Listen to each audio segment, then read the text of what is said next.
यदि आप एक कर्मचारी हो, यदि आपकी सैलरी आती है तो पीएफ में जाता जो पैसा है उसको लेकर बड़ी खुशखबरी आई है। 2 महीने पहले ही ये है वो अपडेट हो चुका था। ईपीएफओ कंपनियों की ओर से है वो ये जमा किया जाता है पीएफ। इसके जरिए कर्मचारियों को अच्छी बचत करने का है वो मौका मिलता है और पेंशन फंड भी इसे है वो तैयार होता है। इसके साथ ही ईपीएफ को लेकर है वो बड़ा अपडेट सामने आया है।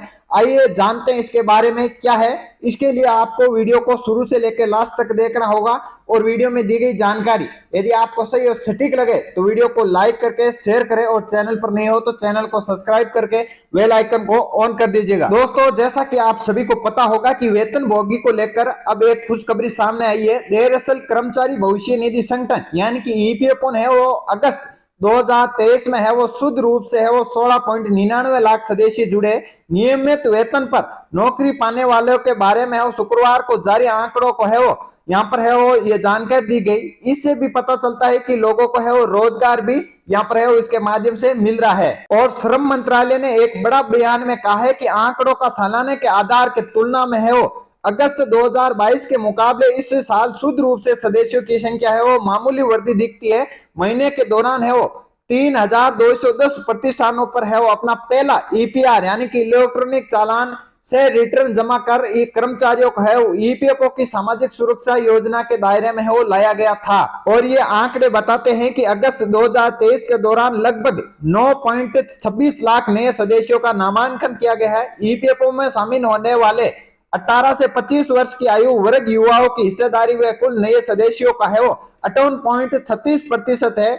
यह बताता है कि पहली बार नौकरी पाने वाले है वो ज्यादातर युवा पीढ़ी यानी कि युवा पीढ़ी की है वो संख्या बड़ी है। संगठन क्षेत्र के कार्यकाल में है वो ये शामिल हो रहे हैं। और नियमित वेतन पर है वो नौकरी पाने वालों का आंकड़ा दर्शाता है कि लगभग 11.33 लाख रुपए सदस्यों को है वो बाहर चले गए थे, वे फिर से है वो ईपीएफओ में शामिल हो गए हैं।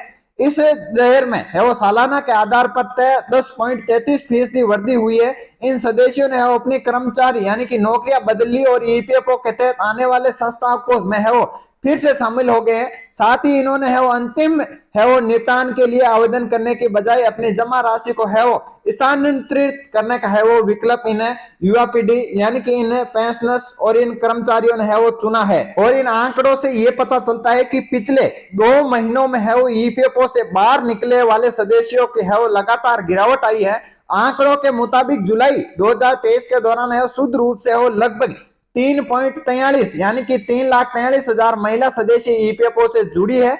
लगभग है वो 2.44 यानी कि 2,44,000 महिला सदस्य है वो पहली बार है वो सामाजिक सुरक्षा पेंशन के दायरे में है वो आई है। तो इसी दायरे को देखते हुए राज्यों के अनुसार विश्लेषण से पता चल रहा है कि महाराष्ट्र, तमिलनाडु, कर्नाटक, गुजरात और हरियाणा में सबसे अधिक शुद्ध रूप से वृद्धि हुई है। इन राज्यों में संयुक्त रूप से है वो 9.96 लाख सदस्य है वो अगस्त में बढ़े हैं, जो कुल नए सदस्य है वो 58.64% है। बयान में कहा गया है कि आंकड़े स्थायी रूप से है वो क्योंकि आंकड़े एकत्रित करने का है वो एक लगातार चलने वाली प्रक्रिया है। और इसी को देखते हुए ईपीएफओ ने है वो अपने कहा है कि अब ईपीएफओ के जो घाटे में चल रहा था वो जल्दी ही यहाँ पर है वो इन संख्या बढ़ने के कारण है वो यहाँ पर ईपीएफओ है वो घाटे से बाहर आएगा और जो पेंशनर्स है उनको यहाँ पर वो अपनी मांगे पूरा करने में है वो 100% पूरा उतरेगा ईपीएफओ।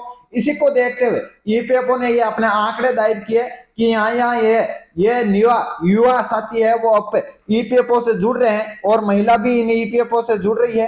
तो क्या इससे आपको लगता है कि ईपीएफओ में कुछ सुधार होगा? ये नए आंकड़े जुड़ने से है वो जो घाटे में चल रहा था ईपीएफओ का कहना है कि इसमें सुधार होगा और पेंशनर्स जो अभी ईपीएस 95 पेंशनर्स है जिनकी है वो 60 साल से ऊपर आयु हो चुकी है, इनको पेंशन देने में है वो काफी यहाँ पर है वो मुश्किल है वो दूर होगी क्योंकि यहाँ पर है वो ईपीएफओ के पास पर्याप्त रूप से फंड है वो उपलब्ध होगा। ये क्या मानना है आपका, ये हमें वो कमेंट बॉक्स में जरूर बताइए। और दोस्तों, ये अपडेट ईपीएफओ की ओर से दी गई थी जो कि यहाँ पर है वो न्यूज चैनलों के माध्यम से प्रकाशित की गई थी। सभी न्यूज चैनल आज तक, इंडिया 20 सभी तक है यहाँ पर इस चैनलों और वेबसाइटों पर है वो प्रकाशित की गई। कैसी लगी न्यूज? तो दोस्तों, उम्मीद करता हूँ दी गई जानकारी सही और सटीक लगी है तो वीडियो को लाइक करके शेयर जरूर कर दीजिएगा और चैनल पर नहीं हो, चैनल को आपने अभी तक सब्सक्राइब नहीं किया तो सब्सक्राइब करके बेल आइकन को ऑन कर दीजिएगा। मिलते हैं एक नई कहानी, नए अपडेट के साथ, तब तक के लिए जय हिंद, जय भारत, वंदे मातरम।